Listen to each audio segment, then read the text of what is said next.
It's just something that I thought we should just have a clear view of what is actually happening. So let me just share my screen, and I will request if my screen is visible, kindly react. Uh, is everyone able to see my screen? Okay, okay, okay. So that's my profile on Dune, if you might be interested. And I am tempted to say thank you for the 2K views. It's not been an easy journey, but here we are. And let's just go direct to the dashboard that is of topic today or of highlight today. As it loads up, I would also like to thank you all for showing up. It's quite late on my end. I don't know if it's really late on yours, but it's quite late on my end. And it's a privilege having people around who are actually paying attention and willing to dig deep into this. So today's dashboard uh, is quite simple, not a lot to cover. Of course, I really want to expound on it, but time has not been on my side of late. But it's not as complicated as some dashboards would be, I'm tempted to say.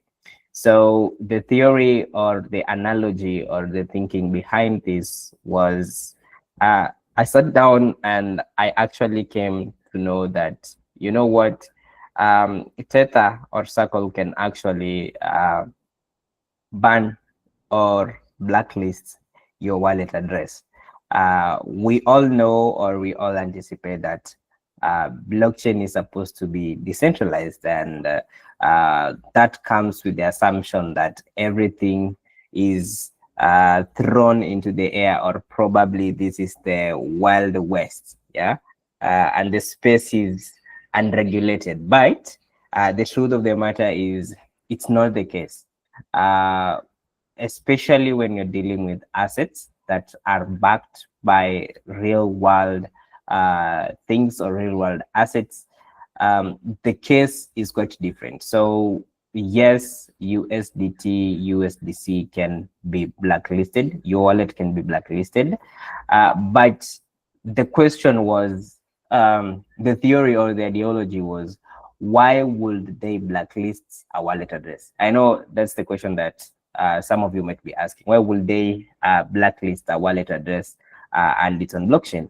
Now, the main reason or the main factor that I found this to be is the issue of security. So if something has transpired, let's say a hack has transpired and funds have been sent to a wallet address, let's say USDT or USDC has been sent to a wallet address, and people or an individual or an organization pushes forward in terms or in terms with law, uh, USDT or the issuers of USDT and USDC are obliged to blacklist that wallet address. So if a wallet address is blacklisted, either in the USDT or USDT realm, then the funds that are held tied to USDC or USDT cannot entirely be withdrawn. They cannot be withdrawn and they cannot be used. So following that analogy, I wanted to know how is the landscape? Okay, if you're talking about banning of addresses, USDT being locked forever, what are we talking about? Yeah, so that is how I came about building a simple dashboard that is trying to show this landscape and analogy, and that is how I came about USDT bans 2025. Some of these numbers have been built. The numbers that you or the figures that you're going to see here have been built over time. So in some queries, I compounded and I wanted to know more. For example, the first visualization here, it's looking for all-time frozen USDT. So in this query, I dug or wrote the query to look for a wholesome number of how much USDT has been banned over time. So since the inception of USDT, how much has been banned, or how much is termed in essence or in layman's language useless.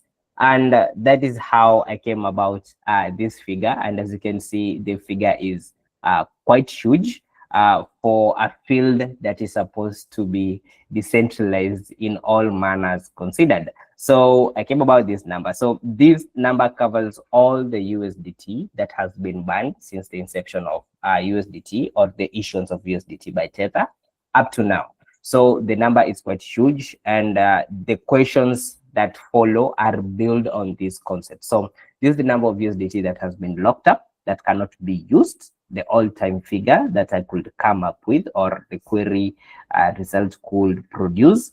So the next question will be, okay, the next question will be, then how many unique wallets, okay, how many unique wallets, okay, that banned or lost USDT to the zero address. Now, the working in the blockchain architecture is there is a certain address called the zero address, under which when you send funds, be it USDT or USDC or Solana, if you send funds to that address, the zero address, then your funds are not recoverable until the end of time. Okay, so that address in each blockchain architecture is called the zero address. And when funds are sent to the zero address, funds cannot be recovered. So I figured I kind of digged or kind of narrowed my search. So I knew the amount of USDT frozen. Okay, this is in the case of bans or in the case of funds being sent to the zero address. And I wanted to now know better. So how many, or the number of unique wallets that ban USDT, and in this specific point, Ethereum, on the Ethereum blockchain. And the number was 4,496. And that is the number of unique wallet addresses. Now, key point to note here is, instead of just providing for Ethereum blockchain alone, I could have dug even deeper and looked at different blockchains. And that is a point of concern that you should note while building your dashboard. If you are able to dig deeper than one blockchain, that's better, because you give a very conclusive and a clear, detailed picture of what is actually transpiring in different blockchains on the same aspect. Now, in this case of study, the aspect would be the number of unique wallets that banned or lost USDT to the zero address, but in this case now Ethereum. So this is the number that I managed to figure it out. So my next point was, okay, so I know the all-time number or the all-time figure of frozen USDT. I have an analogy, or I have a clear, concise data on the number of unique wallets that might have banned the USDT or might have sent the USDT to the zero address. So my next question was the number of blacklisted USDT wallet address. Now, I need to clarify on this point. The number of unique wallets that have banned or sent USDT to the zero address is different from the number of blacklisted USDT wallet addresses. What is the difference? In this case, these wallets knowingly or unknowingly sent the USDT to the wrong wallet address, and the wrong wallet address in this case is the zero address. Okay, and in this case, in the second or the third case, is the number of blacklisted USDT wallet addresses. So this number, or this progressive chart here, is showing the number, the daily number of wallet addresses that have actually been banned by Tether as an institution. So these wallet addresses have in no case sent the USDT to the zero address, banned or lost the USDT. No. So the USDT are in their wallets, but they cannot use the USDT simply because their wallet has been blacklisted. And that being the case, the numbers here would actually or definitely vary from the numbers in the first case. and we expect that to vary because we do not expect that Tether is actively banning USDT wallet addresses, okay, or blacklisting USDT wallet addresses. And as I said while I was beginning in this case, we are looking, or in this particular case, these wallet addresses are banned majorly or blacklisted majorly due to regulatory constraints that are tying or are bonding Tether as an institution issuing USDT to keep a track of some activities. In some cases, or an example of such activities is theft. So there's a question here. Someone is asking if I could send the link. Oh yeah, I can send the link to the dashboard. So let me just share it with you. Okay, so for those who want to follow along, I have just sent the link of the dashboard in the chat.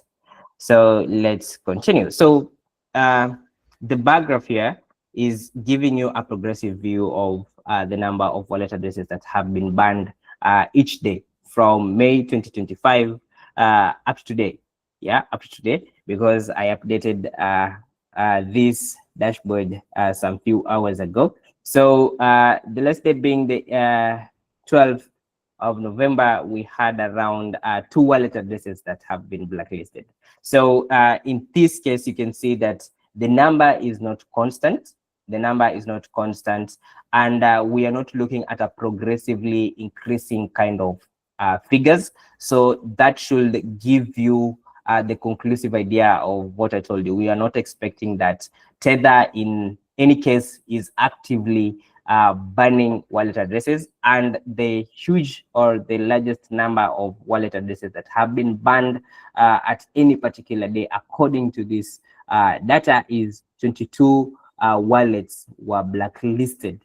Yeah, on the 10th month of this year, the 30th day. So this is the huge, which was around 22 wallet addresses banned or blacklisted at one particular day, which is a very huge number if you're considering what might have happened in that day. So if then you're looking to dig deeper with this kind or this set of data, if you're looking to dig deeper and understand what is actually happening daily in terms of regulatory constraints, the regulatory tries with issuance of stable coins, in this case Tether, you might want to check on this day and try and dig and see what happened on this day that forced or caused such huge numbers of wallet addresses to be banned in one particular day. So if you want to dig deeper or streamline your research deeper,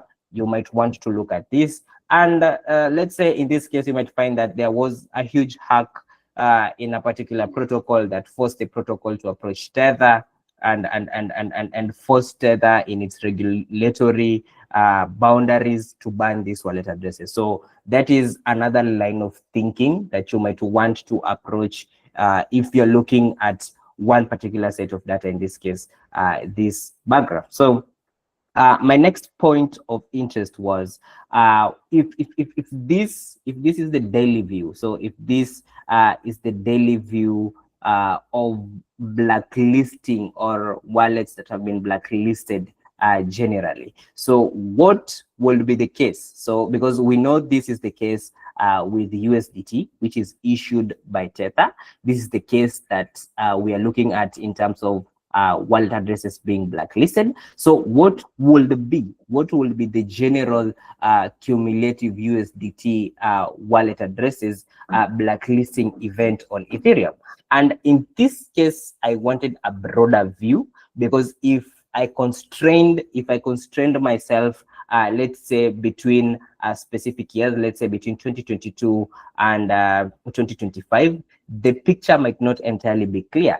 And the thinking, my opportune thinking is, I wanted to say between the longest time range possible,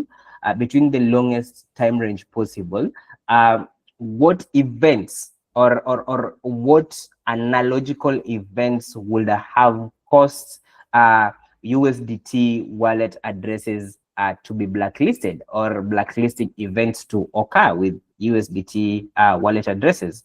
And the picture was clear. So on a daily term, Tether by itself banning or blacklisting USDT wallet addresses is at minimum, because we are not looking for these wallet addresses to be actively being in the blacklisting event. But if we look at the cumulative idea, the cumulative track of USDT wallet addresses being blacklisted, or the event of blacklisting USDT wallet addresses on Ethereum alone, the cumulative approach is showing an upward trend. Okay, so this gives you the idea that the laws are still evolving.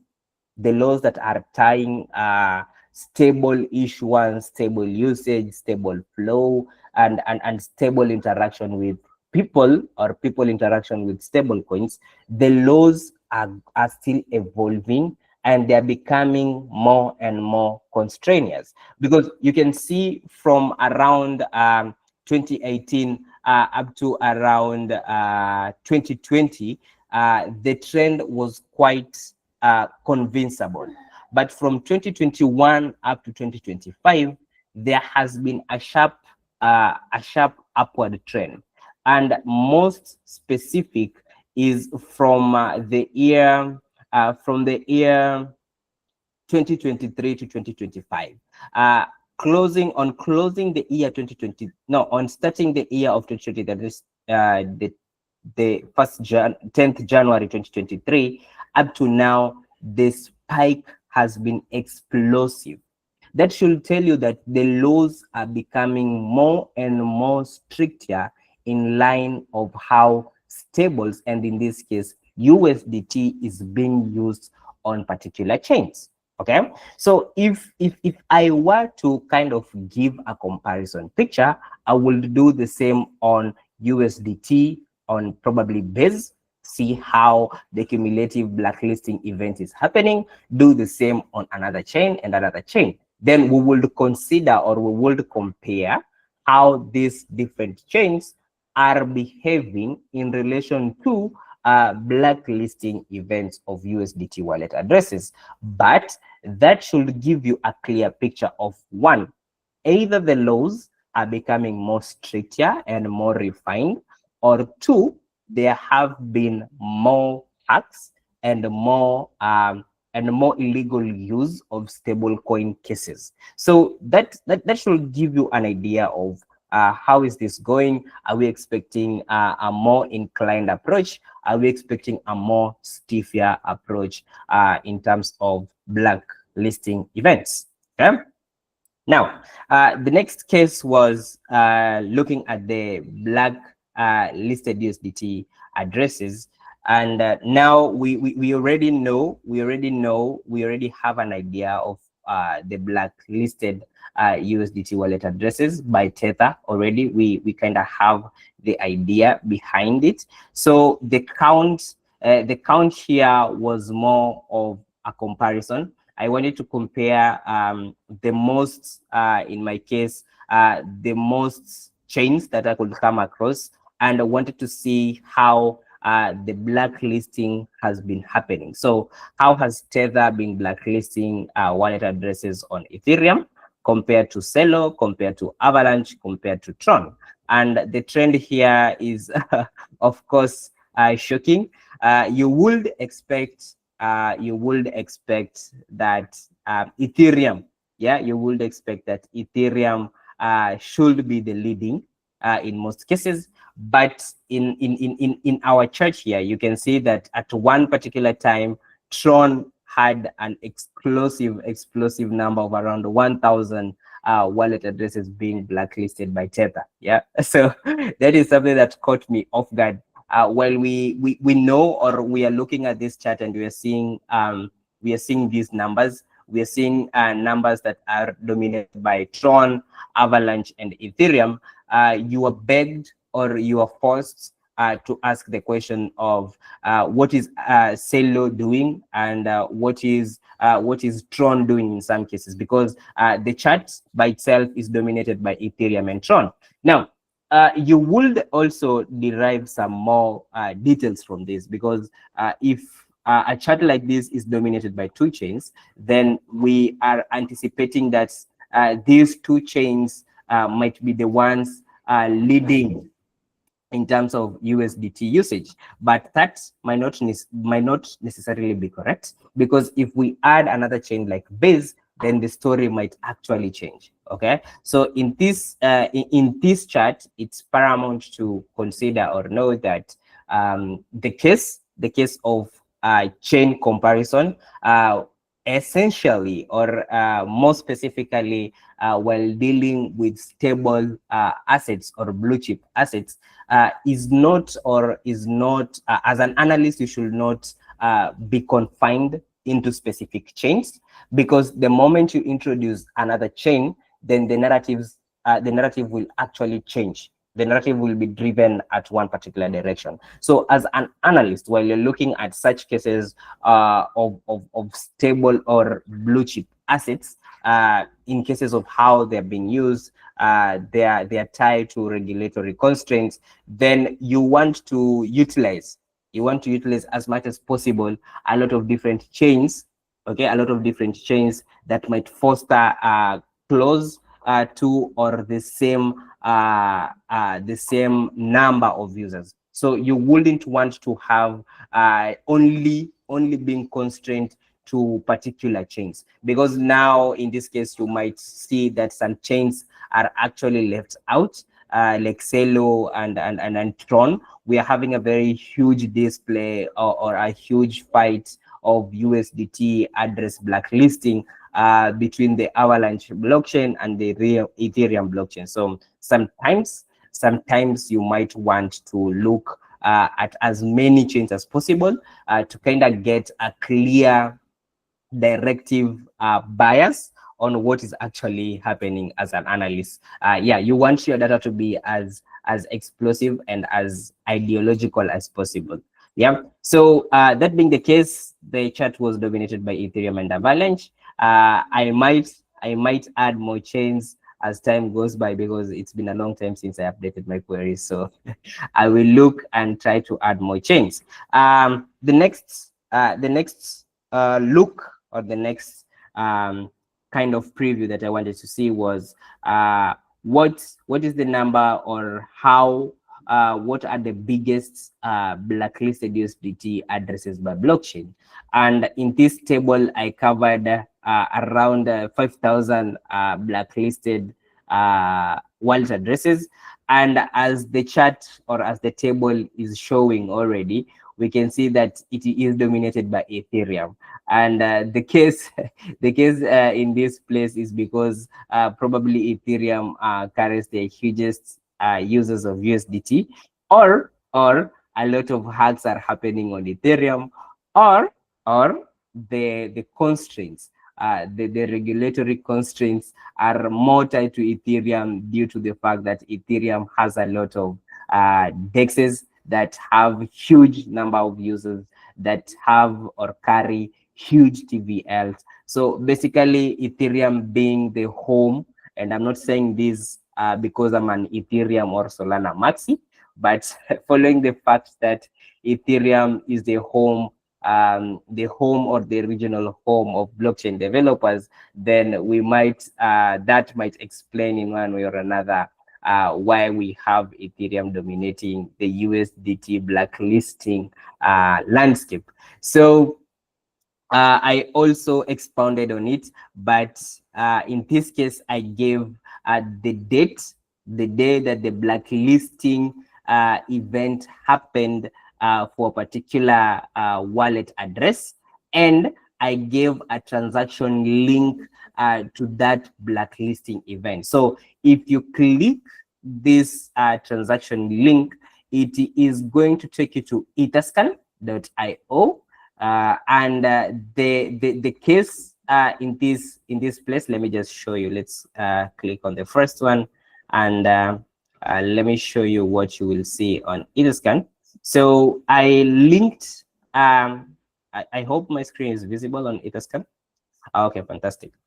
So I linked the particular event, the blacklisting event tied to that specific USDT blacklisted wallet address to the actual on-chain event, and I showed it on Etherscan. So if you click on the transaction links, this is what you're going to see. Okay, so you can see that in this day, on this day, which is around 1,000 days ago or 2,000 days ago, this wallet address was banned from ever using USDT by Tether, and this transaction carries a lot of the information with regards to what happened that particular day, where did this transaction come from, and where was it directed, and the kind of gas fee. So you can see that I pulled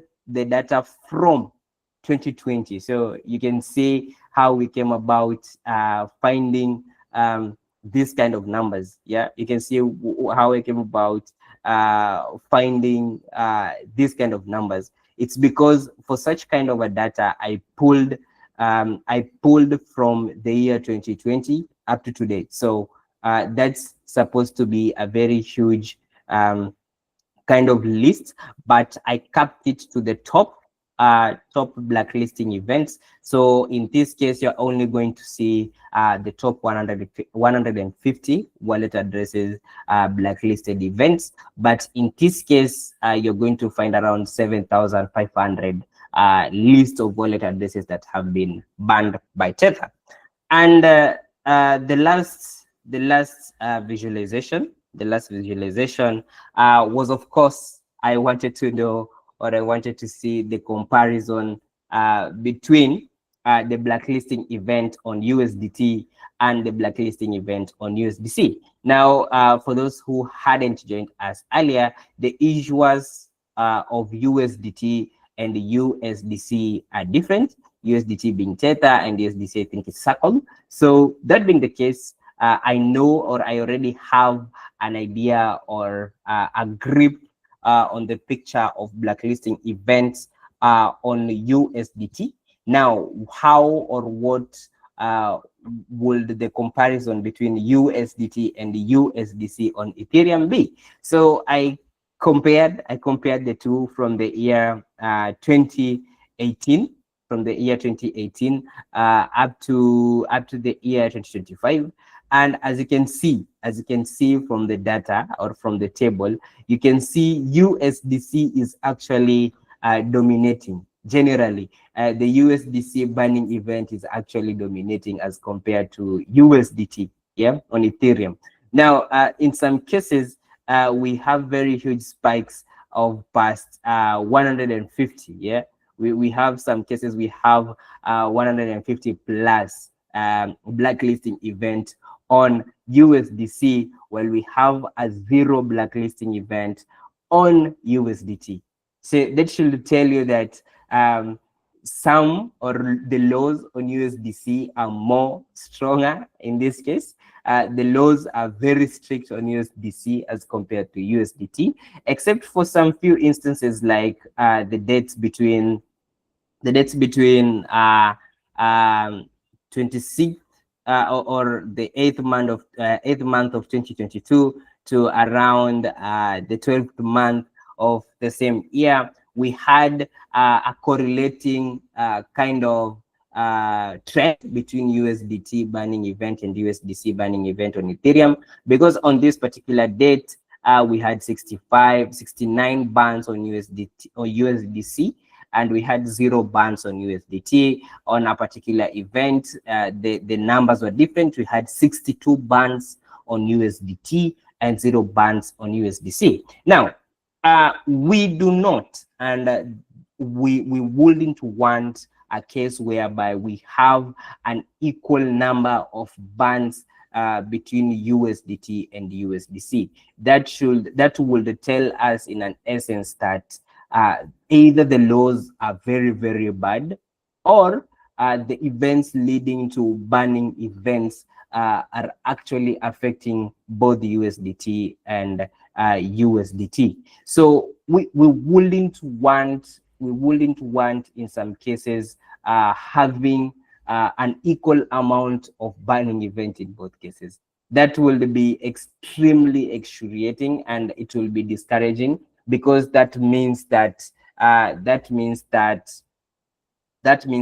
we will be having issuance of not what we want, because we want the laws to happen there, and we also want the laws to be favorable to users. So that will be the end of my dashboard. I know it's not as comprehensive as we would want, but I guess it gives you an idea or an overview of what is actually happening in the USDC, USDT banning event, and in this case, during the year of 2025. So that is it from me. Let me just go to the chat and see if there are some questions that I can tackle here right now. So Kingsley, you can just go on while I check the questions, kindly.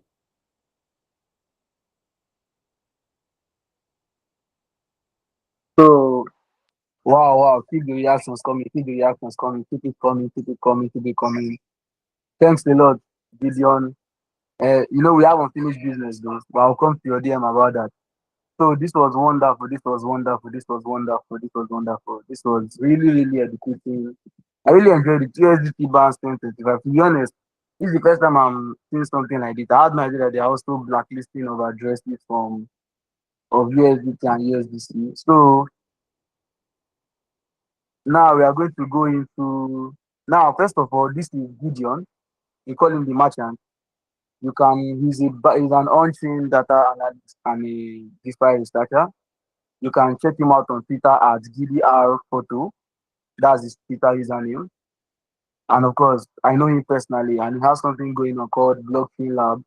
You can also Gideon, please. You can also post the username for that so that they can follow up there too.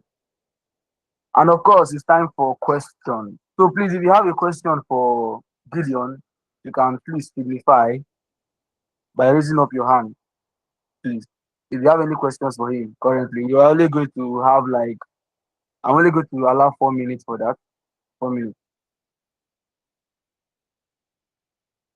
Okay. Before the questions are dropped, let me just cut in. So, Joshua, you're one of my big G's that I look up to. So, you have bought into. Okay. Joshua, just go on and ask me the questions, because I can see your hand is up before we give other people to drop in. Let me, Kingsley, just allow me to let Joshua ask me the questions, because I'm noticing some things that Joshua is asking. Yeah. Okay, thank you very Okay, much. just go ahead. Yeah, thank you very much, GM, everybody. For you, this is a very good badass analysis, basically. Basically, one major point here is why I like this form of analysis is because we may all are who agree with me that one major problem one or two persons may be having is these bans. I have a couple of OGs, basically, of friends that are having this issue. So this basically, I didn't even think of doing this form of research. So this literally is like a stepping stone to actually dive deep or even transition this analytics on under blockchain, basically, that kind of thing. So the question is for a couple of persons or analysts, basically, we're struggling with decoding, basically. Yeah, I'm saying for other people too. Decoding blockchain data. I ran through the dashboard and so that you actually got used I got the event the event this thing the event basically topic 0 basically the event hash basically on chain on Etherscan. So just to walk us through the process, if you don't mind getting it. I personally, it's not I have a lead on it personally, but it's actually be an eye opener to a lot of analysts because understood that a lot of analysts are struggling with this, and I understood that also recent Dune this new update with Dune now. If you are not decoding your data, if you are working entirely with decoded data on Dune, you may not conserve credit that much. You may not get so much, your analysis may not be so accurate. But decoding it to a certain extent, like using an event hash like this, basically, is very important. And it's one very important thing that every analyst should be looking at doing, basically. So yeah, if you don't mind, thank you very much. Okay, so I will begin with that. So what most of you don't know, or some of you know, is I have a background in blockchain security. So most of the events that I used in this case, other than borrowing them from some of the queries that are there, is because I already knew the events were what the events were from my security perspective. Because initially, before becoming an on-chain data analyst, I was a security researcher in the space. So some of the events, I already knew them before I came here. If this was the case on Solana, and I will be truthful to you, the reason why I didn't do this on Solana is because I know I would have suffered severely. Yeah, so most of the events that I used, I knew yeah, I knew them from my blockchain security background. And the best way to do that is if you know, or you kind of have an idea that this one will be hard for me, always borrow, always borrow from that what has been done. Okay, so if in cases, and I know I had cases, for example, the cumulative burning event, I had an issue with it. I had an issue with this query. I looked at a previous query that was done, figured out what I didn't need and what I will receive, and then I came to my own query that was conclusive to my particular KPI that I was looking at. So if you do not necessarily know, try and borrow. If you don't know, look for those events manually. Yeah, because for me, if I can't figure out a specific table to use, or I need an already decoded data set on Dune, I go with it manually. I call it zagging it out. I zag it out manually. Yeah, but if this was the case on Solana, I know I would have suffered a lot. But in this particular case, I already knew the events from my security background. So does that answer your question, Joshua? Yeah, to a certain extent. Well, I actually wanted to see how you do it, like punching on Etherscan, for example, though. All good. Okay. So I'm going to have a recorded session, and I hope to post it on the group. I will tackle it technically now, if that is what you're looking for. Yeah, cool. Thank you very much, Sam. Okay, bro. And kudos on your work. You're doing really great, bro. Thank you, thank you, thank you.